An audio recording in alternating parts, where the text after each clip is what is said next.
Hello, everyone. Welcome to Leadership Talks for Emerging Leaders. Leadership Talks is a podcast hosted by Leadership Card, a leadership coaching training organization. Leadership Card is the brainchild of four individuals: Kirandeep Sandhu, Ashish Datta, Ram Ramakrishnan, and Devesh Mohan, who share a common vision and mission to support 1 million emerging leaders to solve problems for self, others, and the organization. Leadership Card runs leadership programs for individual contributors and corporate clients. And our coaches collectively have over 100 years of experience from diverse fields such as academics, finance and operations, real estate, and sales.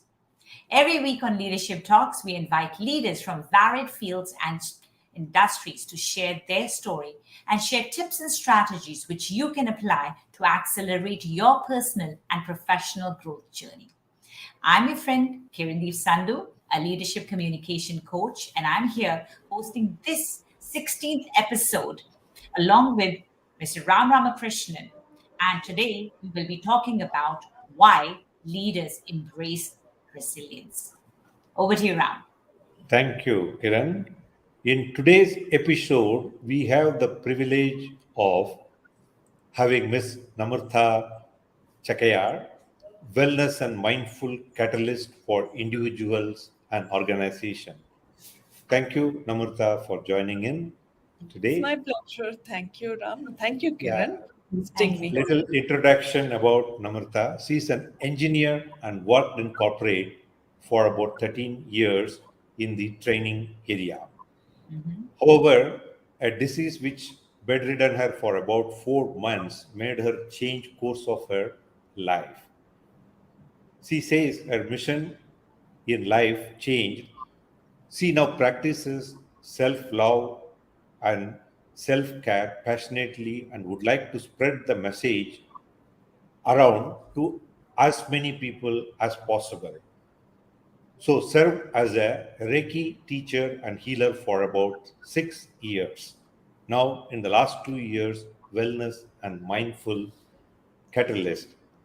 Thank you once again, Namatha, for being here to share your thoughts on the resilience part of it. Thank you so much, Namrata. Super excited, and we are to be part of to have you on this show to share your knowledge with our viewers, our listeners about mindfulness, about holistic healing, about resilience. So I am sure there will be many takeaways for our viewers today. Yes, Thank you. the first Thank you. question So glad to to be here. you. Thank you. Thank The first I would like to know, Namrata, because you have put in about 13 plus years in the corporate, and from there you made a change. What is that has really brought you into this area? Would you like to share your experience on that? So, Ram, I was a very happy, happy manager, okay, in the corporate, and I was really progressing very well, and had clearly, set out chartered path for myself of progression. I want to become a general manager and then a VP and then a president and God knows what. Till one day, my world just came crashing down. I was very successful in my organization, really doing so well in all aspects, in the leadership aspect, in my individual contribution. And I had excellent team members working along with me, and I had excellent managers. However, just one day, just that, my body kind of just shut down, and I was a little confused as to what has happened.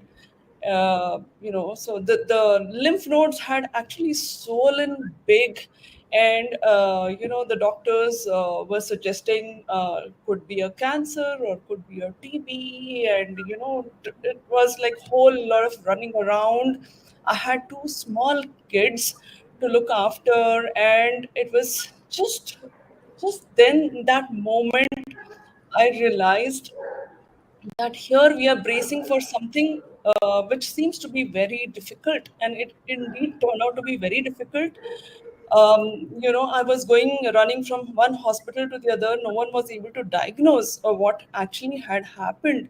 And the report said that I had a Japanese virus called Kikuchi.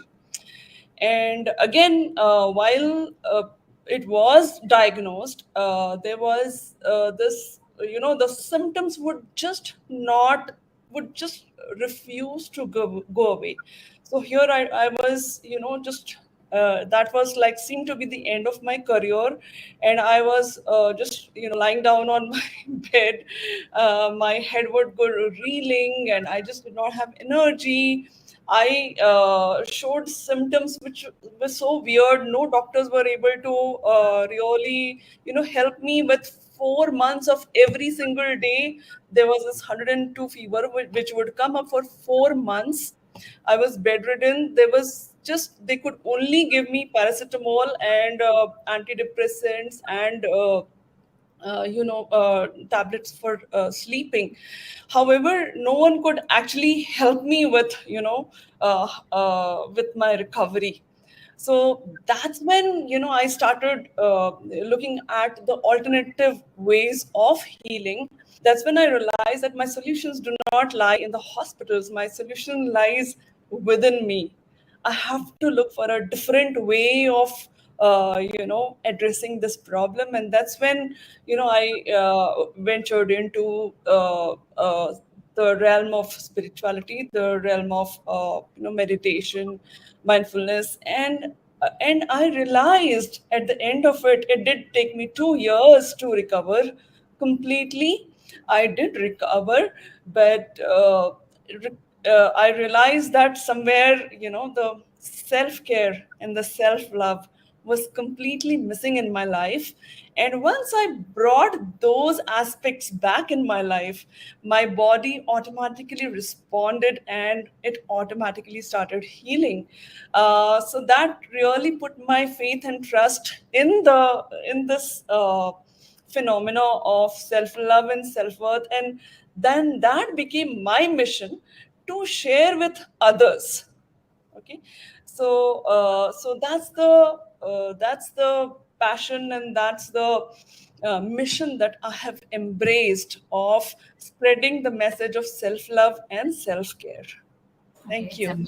it's an amazing story. The fact that we all think that we have our life charted out. We know where we're going. We know that ladder goes up, and then suddenly there's a halt, and that's where you really have to take that pause. What happened to you, Namrata? I mean, you had your life chalked out, so I can imagine what it must have taken a toll on you also, because it could also, you said depression be something would come up. Ram's going to actually ask that follow-up question, and I hope let's see how he takes that. I mean, how you're able to, because I do want to know more about the self-care and everything.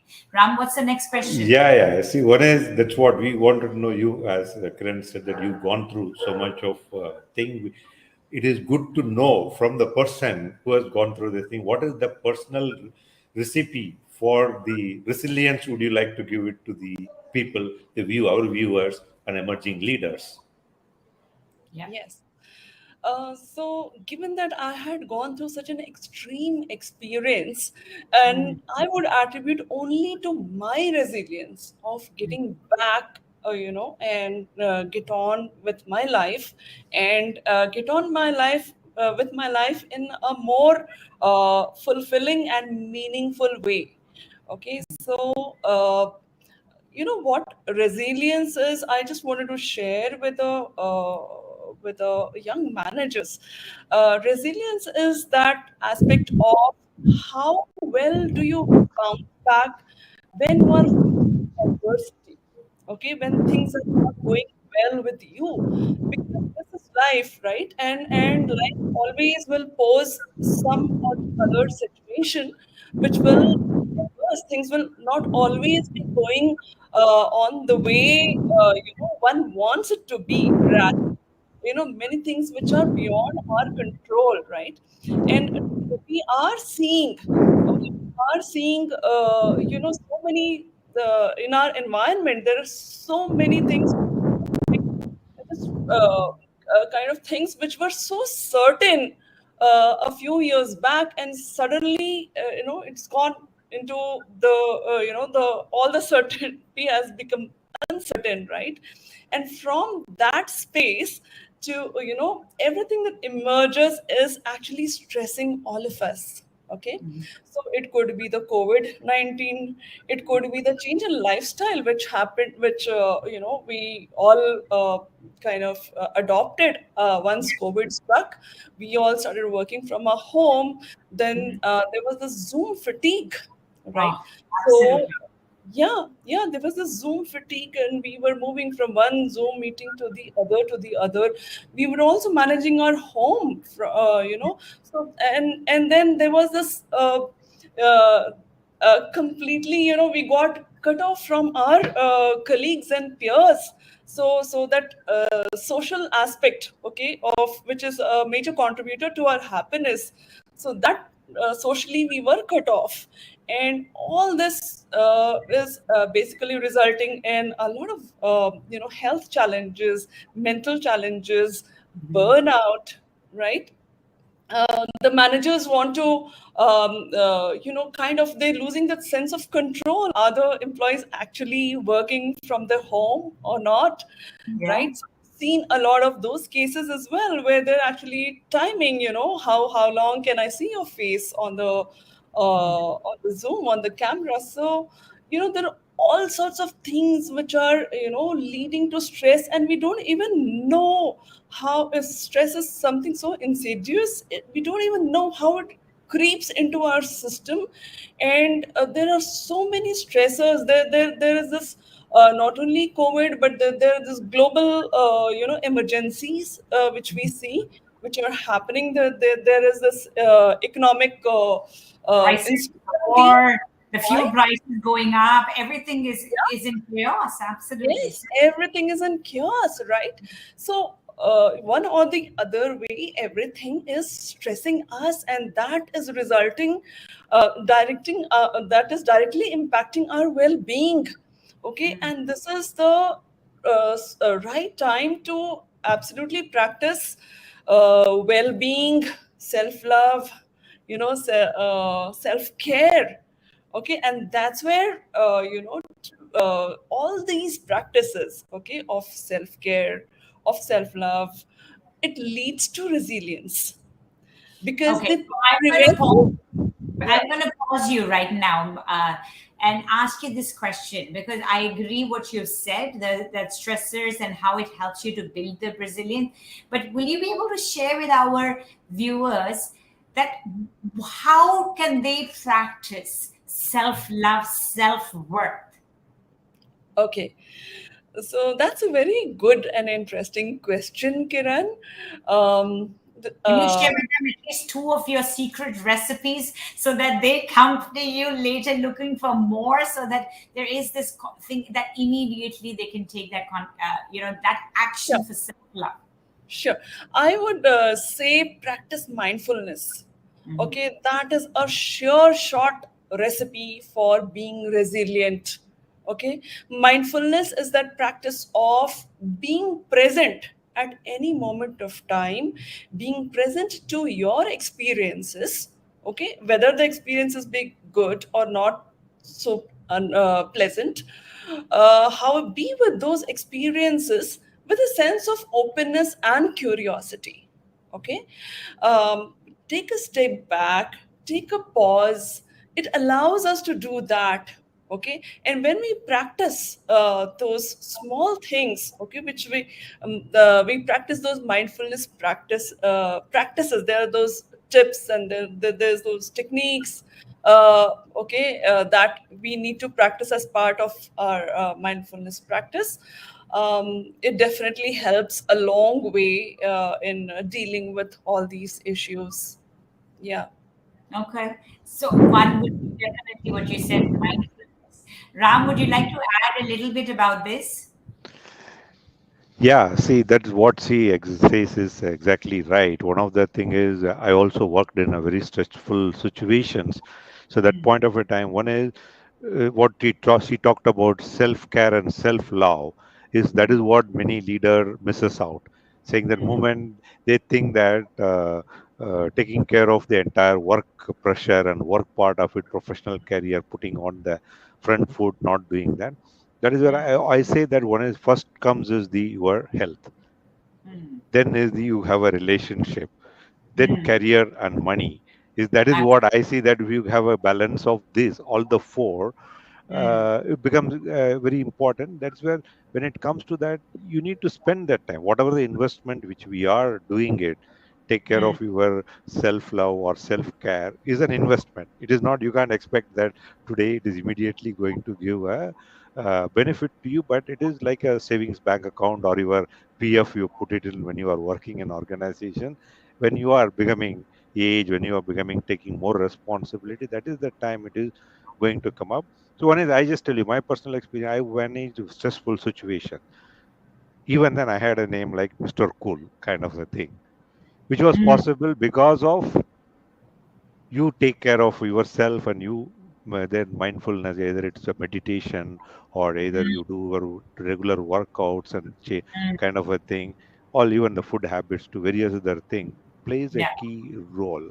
That's what with that. Yeah. Yeah, absolutely, absolutely, absolutely. I agree. So, Namrata, I'm going to pull a little bit more out of you from because I definitely want more tips for our listeners. Well, one of the self-love strategies that I do, and I'm in fact written, I'm a part of I'm editor to one of the books which is coming up, which is uh, about women in academics and self-care strategies. In fact, we've been written a book which is a compilation of 15 different chapters of how different women in academia are practicing it. So for me personally, for example, one of my self-care strategies would be, or self-love strategies, is literally looking at myself in the mirror and saying, my God, you're so beautiful. That's one of mine. So what would be one more that you can share with our viewers? Yeah. Yeah, like I really like that strategy, Kiran, of always believing in yourself and having confidence and faith in your own self and your abilities, right? Because when we as managers, we have faith and confidence in our own abilities, we with that we are able to rally around our team, around the vision that we have for the organization, or the goal that we need to collectively attain, right? So the foremost as a leader, the first and foremost thing is about self belief and self confidence. And through mindfulness, again, we do, because it enhances your self awareness, right? So we get connected to who we are, okay? And we create that space between the stimuli of a situation and the response. So we do not react, we actually respond, because mindfulness gives us that extra little bit of space, where we kind of we become a normal self. Otherwise, just imagine, what small triggers. It does not take a big trigger. It could be an angry email, for example, okay, to which you want to respond with a lot of anger, right? uh, yeah. That's So a good if one. you just take a 2-second pause, okay, a 2-second pause will again reinstate you back to your normal self. And then you come across from the space of choice, okay, and Absolutely.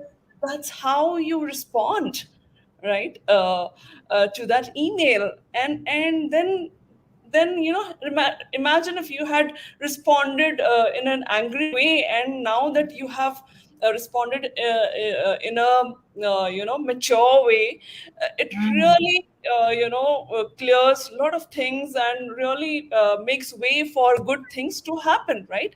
So this is just a small example. Now imagine that you practice such small things regularly on a regular basis.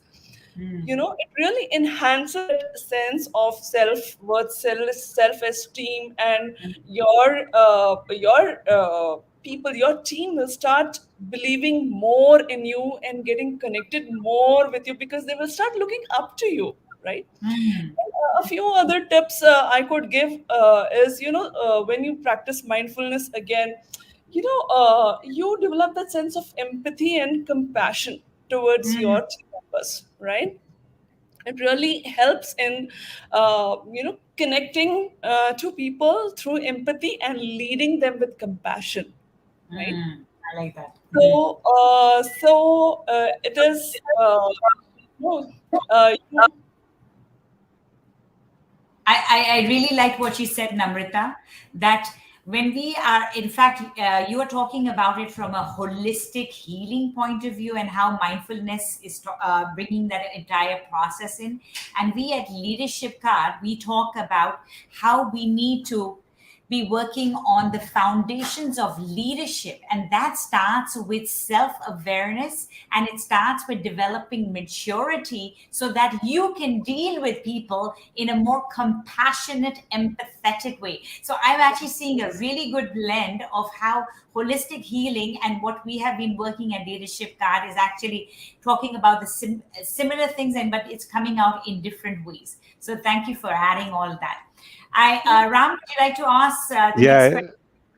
Yeah, yeah. One of the things I just want to add to that also, it is just somewhere I read recently. One of the thing it was saying, when you do any kind of when you were referring to that email, it came to my mind. One of the thing is today in this world we're not slowing down. It's very important. We need to slow down and look at it, the things. That way you are getting a holistic view what you are talking about, and that's what it happens.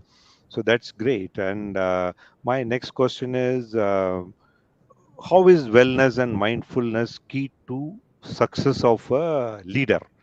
One of the things we looked at various other things, and how is it from the you are also a corporate trainer, and now you are doing this. How is this? Yeah.